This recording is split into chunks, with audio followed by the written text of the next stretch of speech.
माझा आदर्श एक उत्तम लेखिका, वाचकांच्या हृदयापर्यंत पोहोचणारी लेखिका म्हणून मी जिचा सन्मान करते, जी माझे आदर्श आहे, ती सुधा मूर्ती. त्या सुधा मूर्तीजी नावाप्रमाणेच अमृत कलश आहे विचारांचा, कार्याचा. तर आज आपण पुन्हा त्यांच्या तोंडून त्यांचे अनुभव ऐकून घेणार आहोत. चला तर मग. I have only one complaint with what you said. Tell me. You know that Saraswati is also the goddess of dictionaries.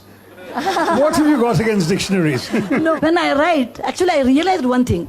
In India, people do speak English, but out of 100 people, 10 to 20%, whatever you do, they don't understand English. I come across many people like that.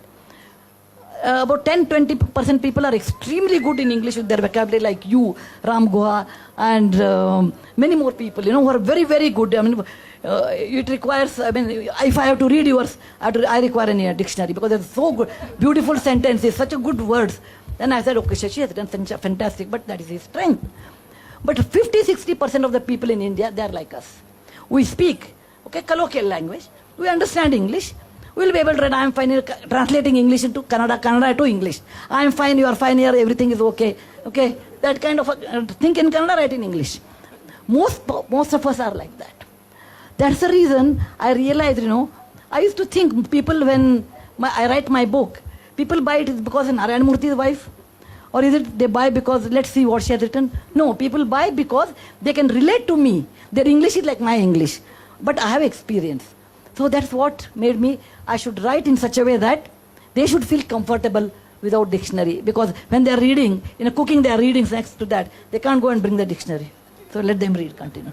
That's the only reason. Do you as a writer feel that in many ways you're a mother of perhaps hundreds of thousands of children whose minds have been in some ways infused with your creative spark, your nurturing ideas? I don't pretend. That's one thing.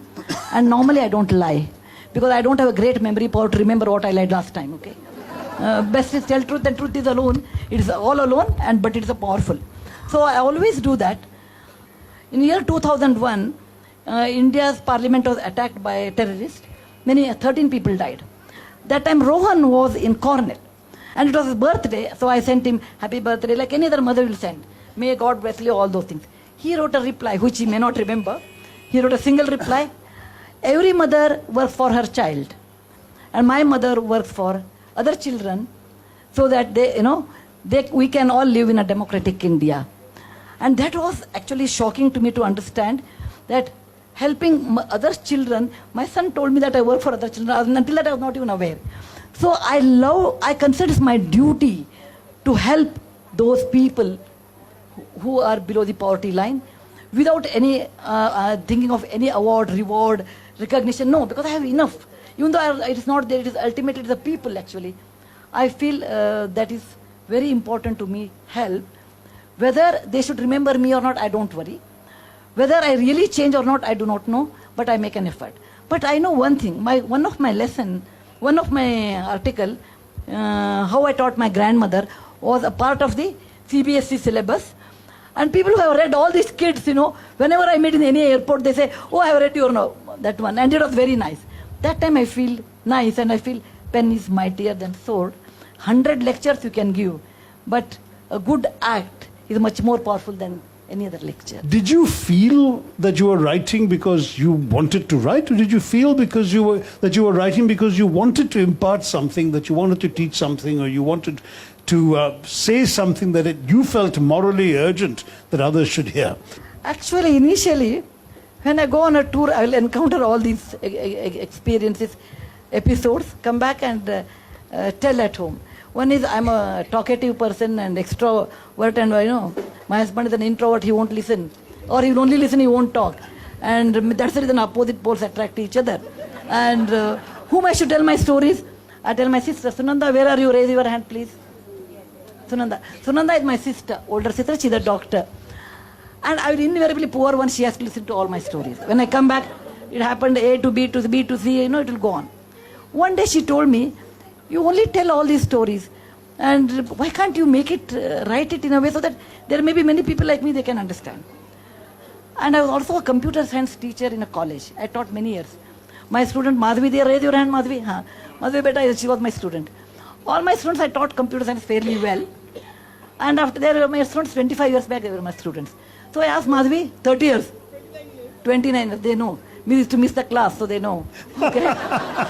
No, I used to have a lot of Miss the problems. days, but count the years. No, they used to attend my class and miss the next mathematics class.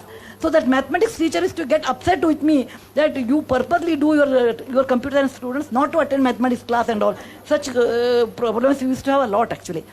I asked Madhvi one day, beta, I taught you many things. They have become like my children, you know. I asked Madhvi, I taught you many things. Which one you remember? She says, I don't remember what you taught now, but I remember all your stories. Okay? Every class will have 1 hour. 45 minutes I will teach computer science. Remaining 15 minutes I will tell one story. All these girls remember only stories, but not the computer science. But that's human beings. We all are like that. So, when Sunanda told me, you know, you go on telling me every day a new story, and why can't you write? First I thought maybe I should share. But when I started writing, it was not for that. I realized, no, it's within me. I'm sure as a writer you understand. It is like, you know, I cannot hold it. As a woman, like, you know, after 9 months you have to deliver. Okay? Like a writer, I have to write. Otherwise I cannot keep quiet. George Bernard Shaw said, I write for the same reason that a cow gives milk. And it's actually very tricky. Inside you, it's got to come out. You know, And if it I doesn't feel come out, you'll really be in pain. Like the feel- cow would be if then she's I not milk. realized I started feeling uncomfortable. If I know the episode, I'll come and tell her, the only listener. And then I started feeling uncomfortable within me. No, I should pen it down. And once I started writing it, then, you know, in my case, I will tell you, I don't know what's your case. It comes like a frame to me. It is like a picture, a movie frame. The frame comes to me. I see the character, they talk, what they wear, what they eat, everything I can see. And I just go on describing.